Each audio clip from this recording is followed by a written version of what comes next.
Girl, leave that money mismanagement alone. Hey everyone, welcome back to the relationship series. I am your host, Genevieve. Today we are talking about the money. Money. We're talking about money, and what it reveals. And this will be a shocker. Money is often about fear, grief. That was a big one for me. Survival, sense of security, power, self-worth, identity. Anything ringing a bell here? The truth is, some of us are not managing money. We are managing all these other things. What money means to us, our relationship with money. The way that we handle money often sounds like the way we handle relationships. For example, clingy. I know that's a very common term that people use when they're talking about people with money as well as people in relationships. I'm a recovering avoidant. Some of us avoid. Some of us overspend. Some of us oversave. Some of us rescue everybody else with our money. Some of us don't ask for help. So all of these pieces are connected with money and with our relationships. Let's ask yourself some questions, because I love questions. They help us to think and to reflect and to become more self-aware, not just self-aware, but critically aware of what is going on for us, as well as how that's connected to the bigger picture about how we live our lives. We'll put this in story form. What if money is telling us the truth? What if overspending, for example, is not really about being irresponsible or immature? What if it's about emotional regulation? What if it's about managing grief or hurt? What if getting into debt wasn't a math problem? You didn't budget properly, you didn't have as much inputs or outputs, or you didn't balance the ledger. It was about pain. What if the way that we handled money was telling us the truth about how we handle our relationships, how we handle our lives? Those are the kinds of questions that changed the way I saw my life as I looked back.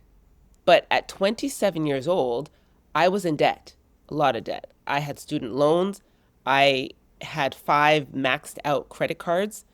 I was shopping all the time. And if I'm honest, I was shopping because yes, I needed things, but I didn't need that many things. Who needs 6 leather jackets from Danier? Like, nobody needs that. I was shopping because I was grieving.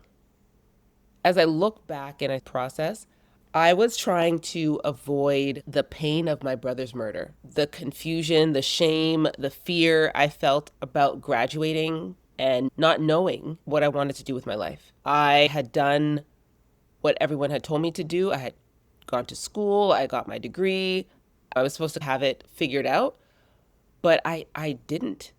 I didn't feel like I knew the way. I felt lost.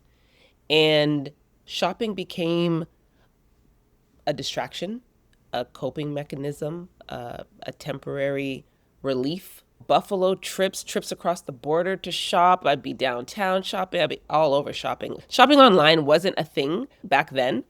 So I wasn't shopping online, but the malls saw me. I was outside, inside in the malls. Some people drink, some people numb out, some people do drugs, some people jump from relationship to relationship. I spent money. I would make money and I would spend money. As I look back, I realize how scared I was, how emotionally dysregulated I was. Even though I looked okay on the outside, I wasn't expressing myself in big ways, but I was acting out in my spending. There were some spiritual things going on, like at church at that time. I was questioning, I was doubting, I was becoming more aware of things that were disturbing to me and that were disruptive to my spiritual walk, my faith. And I was avoiding everything that had to do with being responsible financially. I did my bachelor's degree. I love psychology. I love the human mind and human behavior. I could tell you what everyone else needed. I could encourage everybody else. I could help other people find clarity. I could appear very intelligent. I presented well, but I couldn't tell you what was in my bank account. I know somebody listening can relate to me. I know you ain't looking at your credit card statements all the time. I'm not alone out here in these in these streets. I had to look back and really ask myself questions about what was actually going on and even what's going on now, because this cycle resurfaced in my life at different times where I would be completely avoidant of what was going on financially with me. Maybe it's not that I'm irresponsible. Maybe it's not that you're irresponsible. Maybe it's that you're overwhelmed. Maybe it's not that we're lazy or immature, but we're actually grieving. We're actually in pain. Maybe it's not that we're bad with money. Maybe it's that we are using money to soothe the pain that we have not yet healed. We need to consider some of those ideas when it comes to how we handle money. Now, I think all the way back to the money scripts that I learned. So the stories I learned about money, because many of us are not mismanaging money. We're managing family history and family stories and family ideas about money. So when I think even further back, before I got to 27 and avoiding and 27 and overspending, I got my first credit card, I think 18. The ideas around money and spending and credit cards, those were ingrained in me long before I got a credit card. So long before I ever earned a dollar. And I started working when I was 8 years old. I had a paper route and I had my own bank account. Long before I ever earned a dollar, I learned about what money meant. I'm sure you guys have heard the same things I've heard, like money doesn't grow on trees. Our parents would say things to us that let us know that we had to work hard for our money. And we didn't grow up in excess and affluence. I grew up in government housing until I moved to the suburbs. I saw firsthand my parents going to work every day and coming home late. And I was a latchkey kid. You know, me and my brother, we would have to walk home from school and we would go to the apartment and open the door and we had to make our own snacks. When it comes to money, I was taught you spend money on the things that you need. It's not part of my story to be irresponsible or entitled or wasteful. So when my behaviors don't match what I've seen or what I've learned, then I start having to dig deeper and wonder about how my value system is misaligned from my behavior or my actions. As you look back on your own family scripts or your family of origin stories around money, think about the rules that you learned or the beliefs that you develop, because those don't just disappear because we become adults. They're still there and they shape how we spend. They shape how we save. They shape how we feel about how we spend. They shape how we avoid. All those scripts, those ideas. You know, the Bible says, above all else, guard your heart because everything flows out of your heart. And money is included in that. There's a scripture that says, well, my parents used to quote it as, money is the root of all evil, but it's actually the love of money is the root of all evil. How we treat money flows from what is happening in our hearts. If we believe, for example, that we are not worthy, we may overspend to prove that we matter, to look like we matter, to prove to other people that we are valuable because we look worthy and valuable. And these are coming from my own experiences. If we believe people will leave us, we may cling to money so that we will be safe and secure if and when people leave, or we may attempt to pay for things for people so they won't leave us. When you look at how our scripts around money can determine how we spend money, we have to start evaluating those things that we've believed. I have a friend who grew up in chaos and they spend money impulsively. Planning is not a thing. Planning is unfamiliar. We don't know what's going to happen 2 days from now. So we do it now. I have a friend who grew up with lack.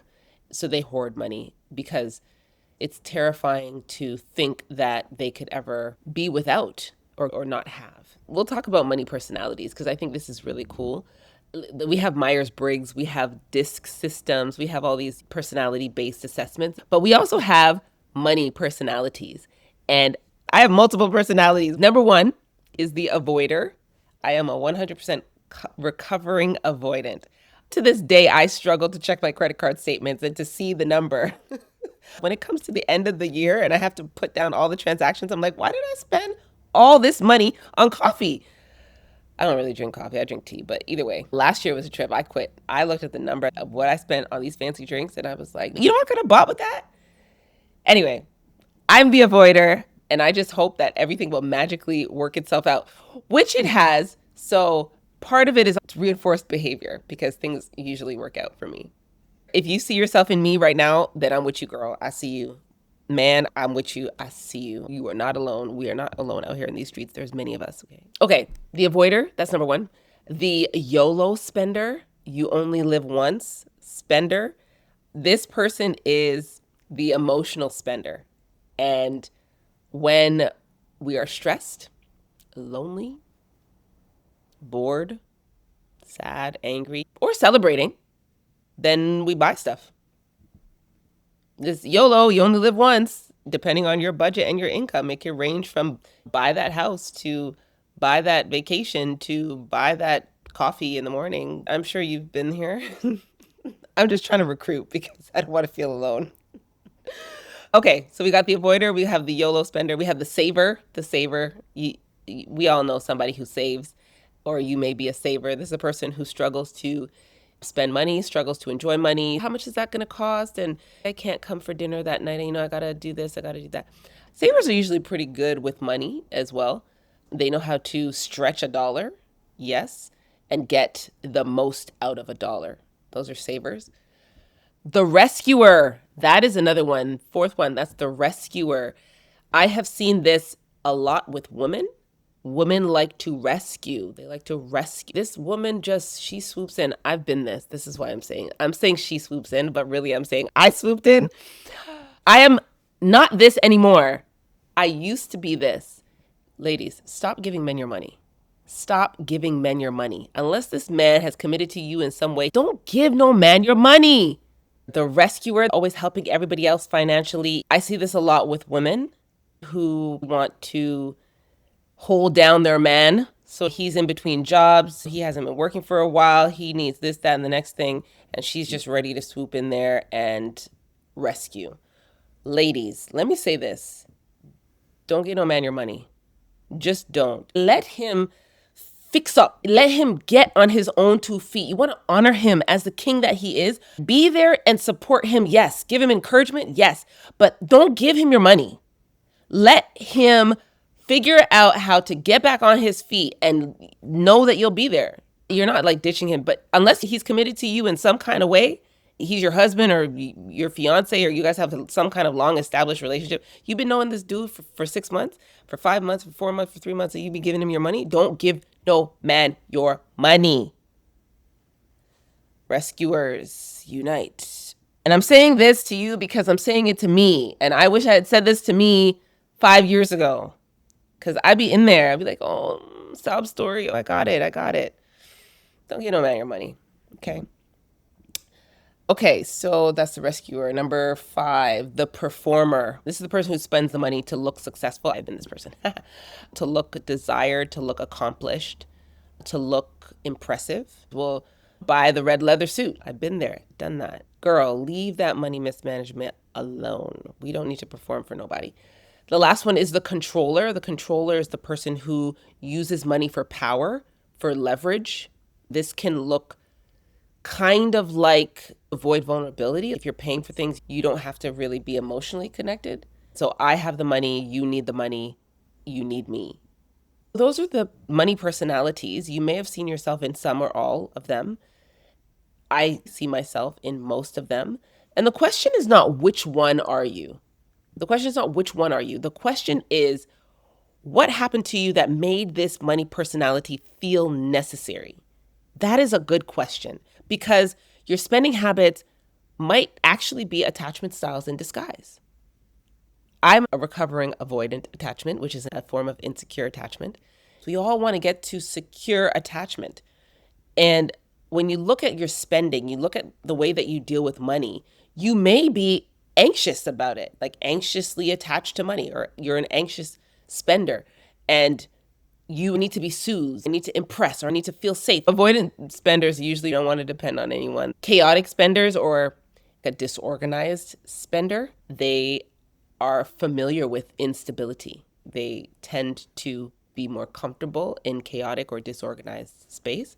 And then, of course, we have secure spenders, so securely attached folks. These folks they're the bosses. They can save, they can enjoy their money, they can plan, they can ask for help if they need it, they can delay gratification. These are the secure folks among us. So that's why some people don't have a money problem. I don't think it's a money problem. I think we have relationship problems. I think we have boundary problems. I think we have emotional problems. I think we have healing problems, actually. I think a lot of the way that we deal with money has to do with how we are not healed within ourselves. And there's so many forms of money mismanagement that we normalize on a day-to-day basis. Like not looking at our bank accounts. A lot of financial advisors say the first thing they do with their clients is get them to look at all of their finances, because most people just don't pay attention, just completely avoid. How much do you have? How much? People are like, I don't know. That's definitely something we normalize, just not being aware. We can't change what we can't see. So we have to take a look at it. And that is the hardest part. Even in therapy, the hardest part is taking a look at where we actually are at, not where we want to be. That is a hard step to take, to look at the truth, especially when we know the truth is not looking like what we want it to look like. We normalize constantly shopping, overspending. There's Overspenders Anonymous. There's Shopaholics Anonymous. That's a real thing. It is a real disorder. It's a real addiction. It is a real issue. It's a real problem. I've been there, and we normalize it. Marketers love us. We're just spending money because there's a sign that says sale. Overspending is a really big deal, but it's normalized in our society. It's actually encouraged and celebrated. Consumerism, materialism, those are all things that we celebrate in a capitalist environment. We have to really check that and combat those messages on a day-to-day basis, that pressure to spend, and very often overspend because we don't need the things that we think we need. There was a documentary I actually saw on Netflix. It was about what these conglomerates do with waste, H&M and Old Navy and Amazon. All the things that were made last year, well, they have to make room for the stuff that's being made this year. So where does it go? It goes off to the coast of Africa, the coast, Asia. They just ship these things out, and it's just clogging up the oceans, the seas, the bodies of water. There's so much waste. It's unbelievable. And it's because we are constantly told we have to consume. They're making more for us to consume. And this is, again, normalized. So we have to make sure we're pushing up against and becoming critically aware of how our stuff is interconnected with the societal stuff, the environmental stuff, the economical stuff, the political stuff that's going on in our world. Anything else that's normalized? Spending money to impress people we don't even like, that is a thing. Spending money to impress people that don't like us, that is a thing in families. We throw this big party and people come and they criticize and they look and they side eye. Girl, leave that money mismanagement alone. Impulsive spending, that's a big deal. Compulsive self-care spending every weekend. I've heard this term so many times. Self-care used to be a thing that had to do with mental and emotional health. Now we've made it into an industry, a multi-billion-dollar industry. Self-care, well-being, healing. It is now a money maker, millions, billions of dollars for self-care. Every weekend you need to go to the spa because, oh my goodness, you're so stressed. And this is not to say that we're not stressed. It is to say, though, however, that marketers understand the emotional underpinnings of what we are dealing with when it comes to money. We're being shown and told, hey, come and spend your money at this spa. Come and spend your money on this item because then it's going to make you feel better. But it never does, because an item, a material thing, cannot offer us joy. It cannot offer us peace. It cannot offer us what we're looking for, fulfillment and purpose. The car is not going to do that for you, middle-aged person who's going through a midlife crisis. It's not. We've seen this in movies. We've seen this in shows. We've read this in books. We know this is not going to help, but yet we want to click, spend, or we want to swipe, spend. So we know that it's a thing. It's hard not to get sucked in. But when we are critically aware, again, of how the messaging interacts with what we do on a day-to-day basis, and we know what's going on with us, then we can make wiser decisions, right? Girl, leave that money mismanagement alone. The last thing I wanted to say was about rescuing other people, rescuing friends and family financially. I'm not saying to not help. I'm just saying if there's someone who constantly needs rescuing when it comes to finances, they might need to, girl, leave that money mismanagement alone. And you might need to help them do that by not rescuing them any longer and allowing them to fall flat on their faces and pick themselves up again. Yeah. And don't hide purchases. Don't hide purchases from your partners. Don't do that. Be upfront. Be real. We're living life so that we don't have to hide and lie and avoid and do all this Mission Impossible stuff, especially with our money. You have champagne taste, but Kool-Aid reality. Drink the Kool-Aid and leave the champagne for later when you can afford it. Those are some realities that we live with in life. Some people do retail therapy because actual therapy feels too expensive. But let me tell you something. You will spend more at the sale, and it will cost you more if you don't go to therapy. Or find another way to process through that pain and that emotion, those emotions that are driving that kind of spending or that kind of relationship you have with money.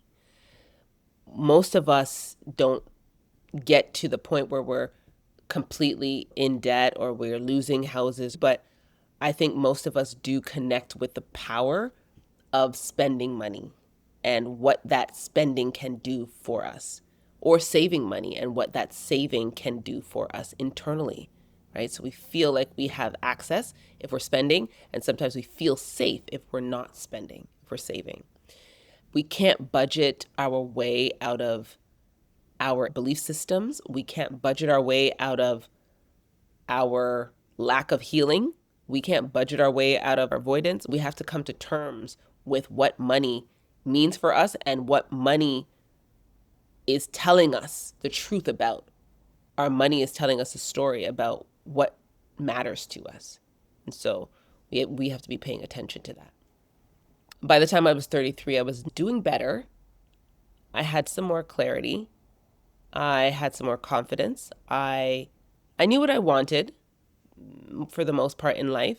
I think one of the biggest lessons I had learned by that point was to stop building my life around other people's expectations and what they wanted for me. My mother wanted me to buy a house, settle down, get married, have some grandkids for her, but I wanted to travel. I wanted to see the world. I wanted to have experiences.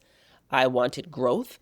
And I had to learn that financial wisdom wasn't necessarily about doing what everybody else wanted me to do, but it was about being honest and true to my values and spending my money along those lines and doing so integrally.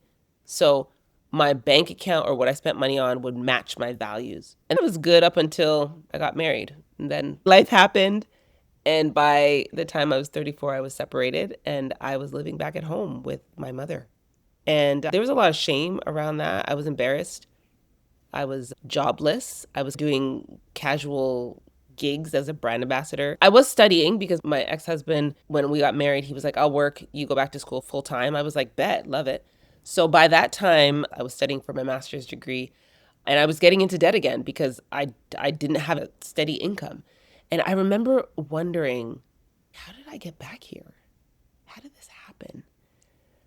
And at the time, it felt like failure. But even throughout this week, as I reflected, I had a shift or a reframe. What if being back home wasn't actually failure? What if it was a place where I finally started rebuilding honestly?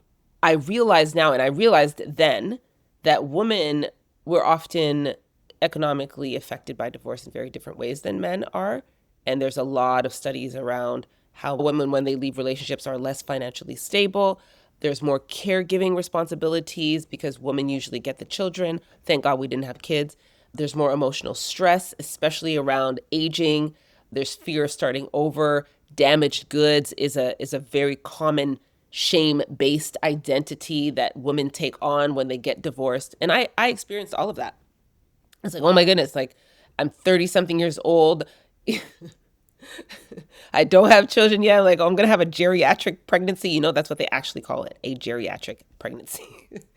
What comes next? Sometimes that shame can keep us stuck, especially as women. And economically speaking, The world is not as kind to women when they leave marriages and they go back into the workforce. Thank God I was studying. So let me ask you some questions because I love self-awareness questions. They help us to critically reflect and to think. So what was money like in your house growing up? What was money like in your house growing up? Who taught you about what money means? What emotions make you spend the fastest? What emotions make you spend the fastest? Ooh, girl, that's a good one. What do you avoid when it comes to money? What do you avoid when it comes to money? Have you ever confused being taken care of with being controlled by money? That might be a good one to explore. I know that in my marriage, I felt control.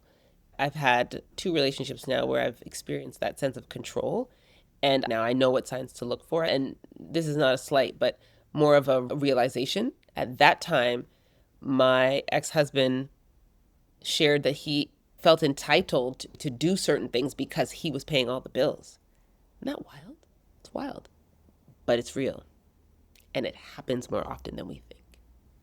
People that have money and leverage money over you feel as though that they're entitled to treat you in a certain way at times. And that's just true. So be mindful of that. Ask yourself the question and ask if you are in that position as well. And if you're a parent now, what are you teaching your kids or your family members about money as they grow up? What money myths, what money scripts are you teaching them? Have you ever used money to soothe pain? Have you ever used money to soothe pain? Yes, 1,000 times over. Have you ever used money to prove something? To prove something? Yes, 1,000 times over. I'm thinking to myself, maybe the goal is not just make more money. Maybe the goal is to become the kind of person who no longer needs money to self-soothe, to prove something, to rescue, to protect, to impress. Maybe that ought to be the goal, and to be more consistent with our money and with how we deal with money. I am grateful that you guys are here and that you guys are rocking with me to work through all these pieces. If this episode resonated with you, I want you to take one honest step this week. Look at your bank account, make a budget, cancel the subscription. I did that this week. Why do I have 2 Audible accounts? Why do you have 2 Audible accounts? Anyway, the point is cancel some subscriptions because, girl, leave that money mismanagement alone. Talk to somebody, write down your money story. I was doing that a little bit this week. Journal about what money meant for you and your family. Maybe pay off a small thing. Ask yourself what pain you might be trying to spend your way out of. That's a good question. What pain might you be trying to spend your way out of? I noticed that when I'm grieving, and I've had a lot of deaths in my family over the last 7 months, I found myself online clicking Amazon, click, click, click, click, click, putting stuff into my cart. You don't need that, Jen. Stop. But I know that it's because I'm grieving, and part of me wants to avoid going through the pain. I have many more tools and resources now than I did back when my brother was killed, but I still do find myself avoiding the heaviness and the lethargy of grief. And I still do go and click.